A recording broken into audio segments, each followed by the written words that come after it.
Hey guys, in this episode, we're going to be talking about the advantages of a 22 long range trainer like this rifle behind me.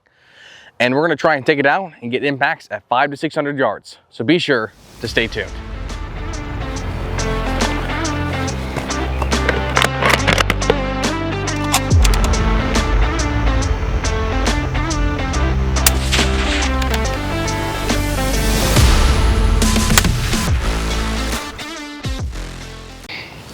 Now, so far in the Go Long Range series, we've talked about and covered a lot of good information. We've covered things like rifle scopes and ballistics and truing up data and a whole bunch of fun stuff setting up your rifle. But in this episode, I want to talk about the advantages of a 22 long rifle and why you may want to add it to your arsenal of guns to shoot long range. But if you haven't watched the rest of the videos on our channel covering long range shooting, I'm going to highly recommend go back and check those out because there's a lot of good information in those videos. But in this episode, I'm going to cover how all of the principles that we've talked about so far that cover, let's say, big guns, we'll call them that, they even apply to something small like a 22 long rifle. But you may be having the question, why not just have one rifle? This way you only have to shoot one ammunition and one thing to focus on. And the key thing to understand is that with 22 long rifle, we learned a lot of the same principles at a much closer range. So a 22 long rifle at 100 yards is affected the same way, let's say, a 6.5 Creedmoor may be at 400 yards.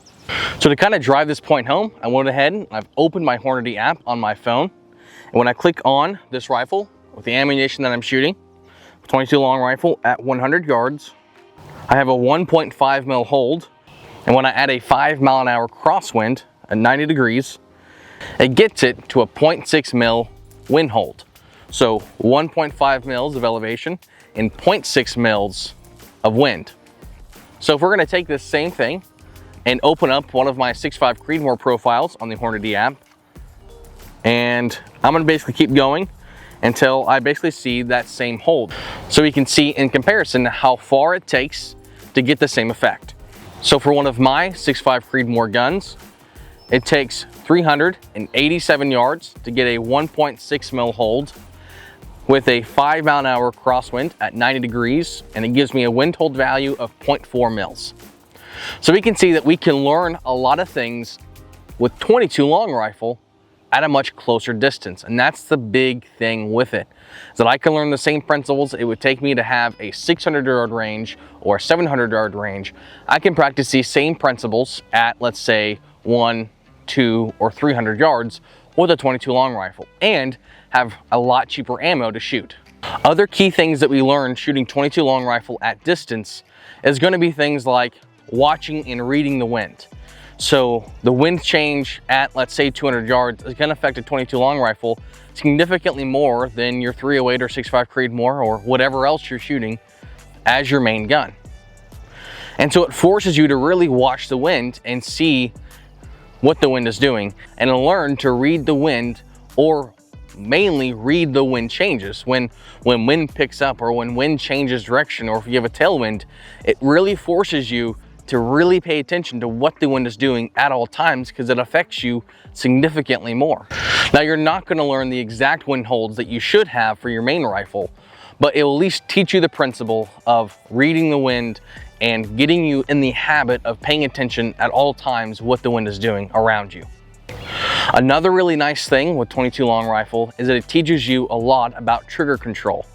Because our bullet's traveling a much slower velocity, usually 1,000 to 1,100 feet per second, it's in the barrel for a lot longer length of time.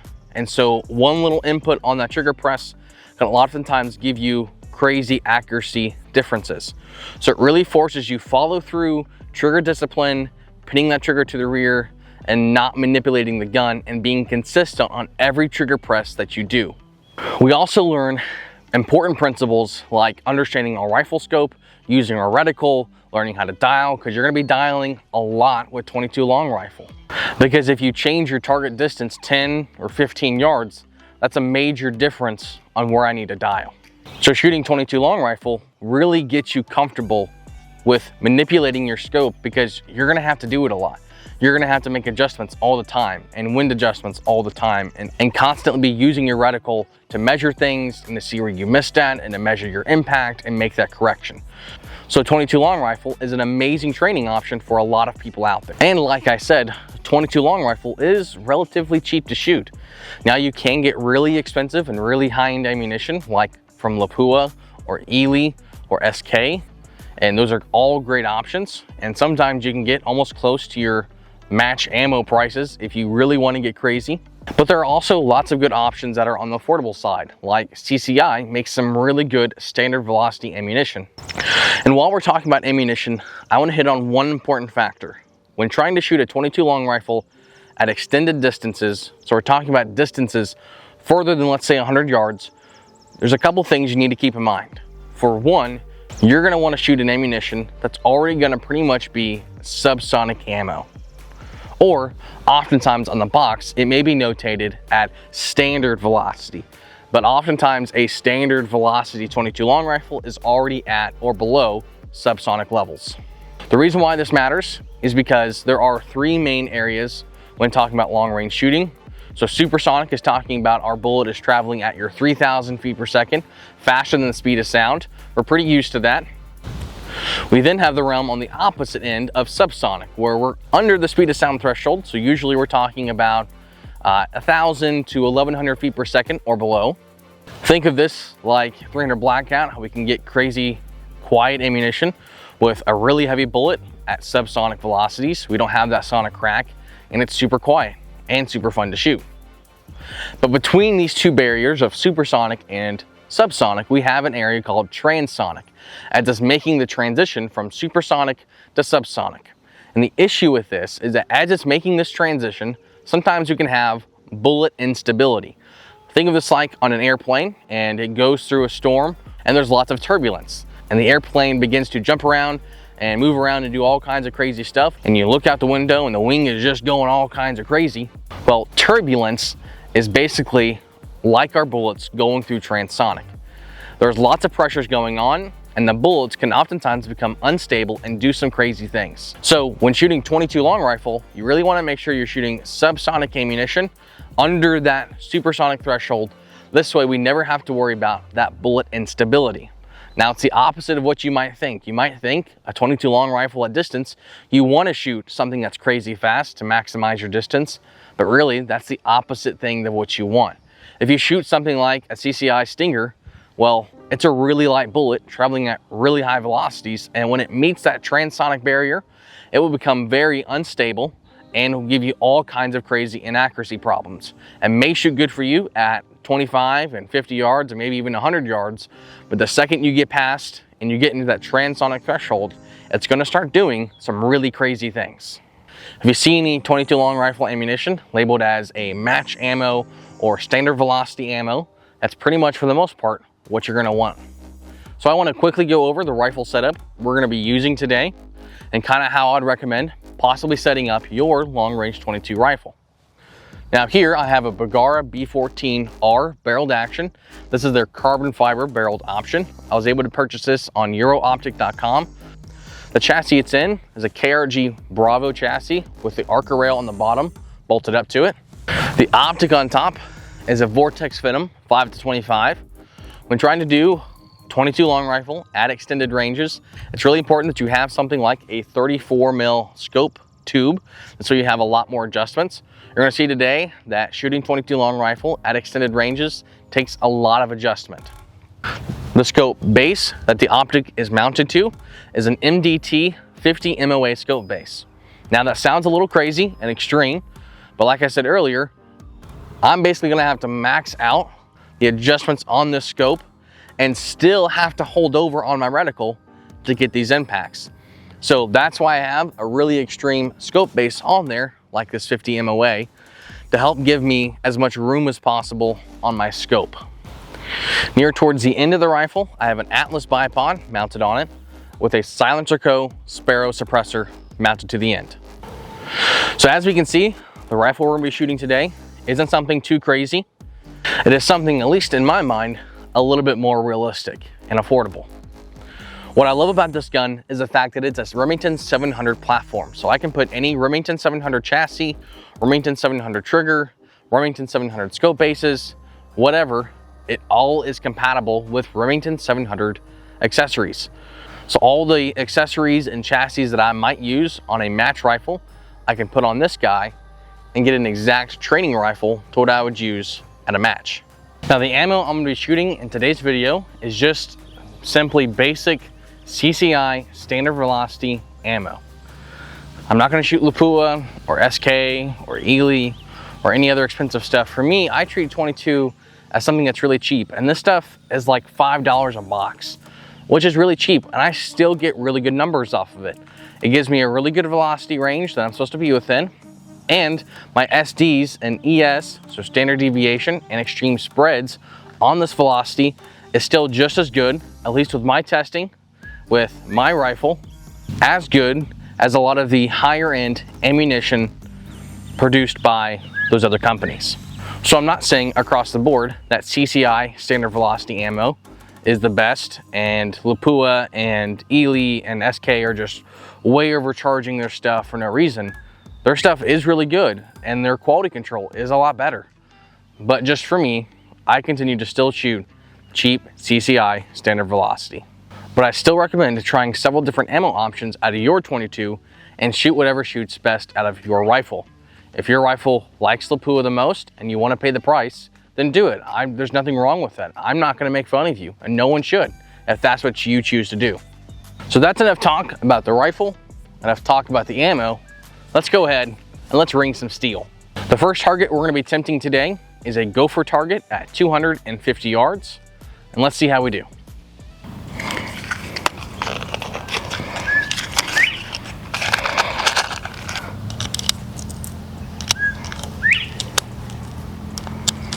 So I've got my ammunition loaded up. So the Hornady app tells me for this gopher target that's right at 250 yards should be about 9 mils of elevation. So let's go ahead, let's throw our mag in, let's dial our scope, and let's see how we do.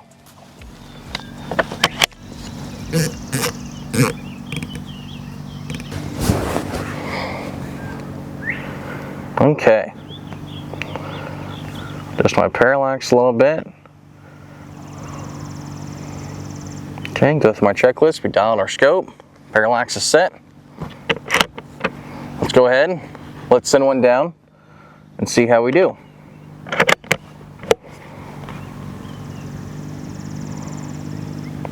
A little bit of a tailwind behind me.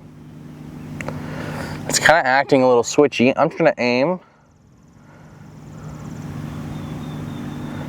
a little bit right to left. I want to start with 1/2 mil and go from there. Oh, just barely off that right side. Decrease that hold to 2/10, 3/10. Second round impact.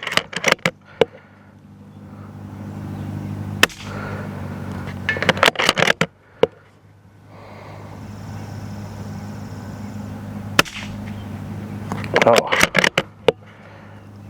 wind just died off right there. Went off right side. Wind's picking up again.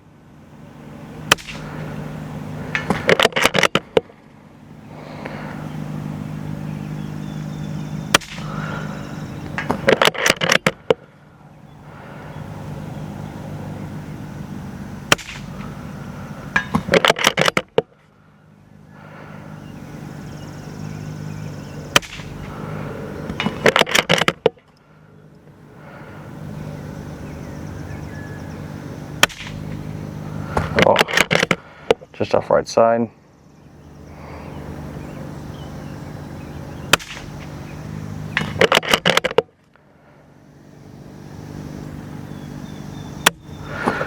Okay. Well, so far, we're doing pretty good. So far, as you can kind of see, we're able to reliably get impacts at 250 yards with our 22 long rifle. The wind today is acting a little switchy. I have a straight tailwind today, so it is pushing our bullet kind of a little weird at times. because it'll go all of a sudden from a straight 6 o'clock to a 5 o'clock, then to a 7 o'clock. So it's kind of pushing us around seemingly a little bit. Let's go ahead though, let's extend our distance out to 360 yards on the next gopher target, and let's see how we do. So I've got us all set up for the 360 yard target. My Hornady app is telling me that we should dial 16.3 mils. So I've went ahead and dialed that into our scope.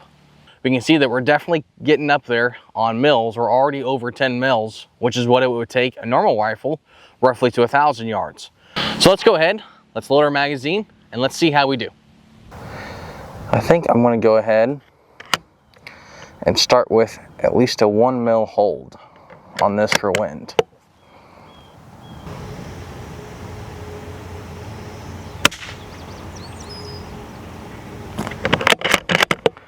Okay, that was an impact.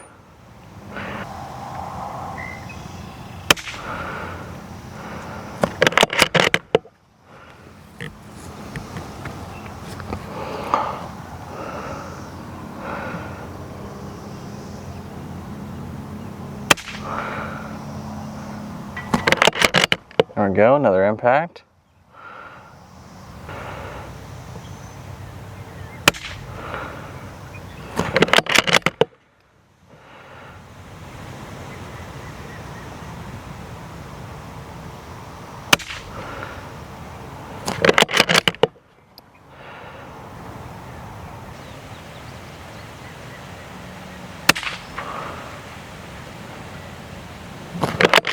Another impact.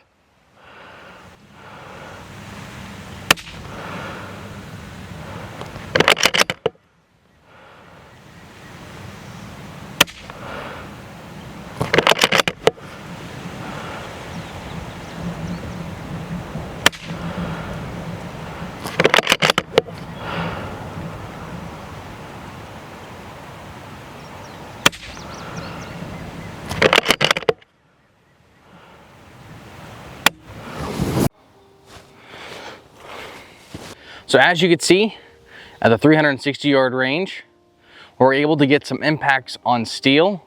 But for one, that gopher target that I'm shooting at is really unforgiving. But at the end of the day, a 22 long rifle at so far 360 yards, that's pretty good, and that's some pretty far impacts. But let's go ahead, let's take it a step further. Let's stretch it out even more.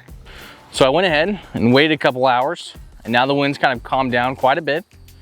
I've got an IPSTIC target now set up at 502. We're gonna try it and see how we do.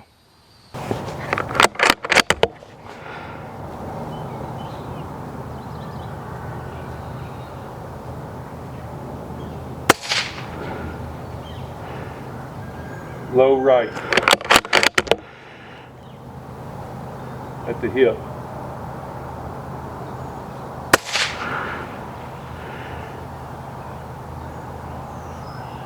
Go tall.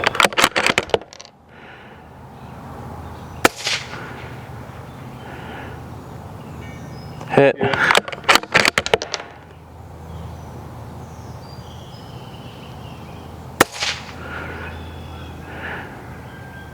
Hit. Yeah.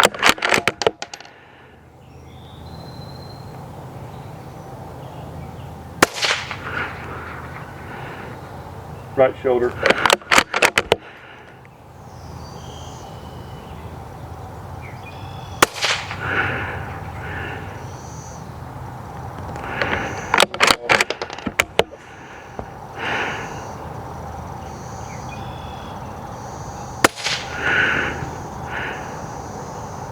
Low left.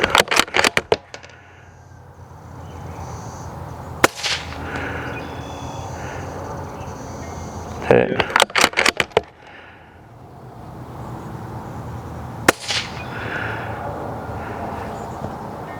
Hit.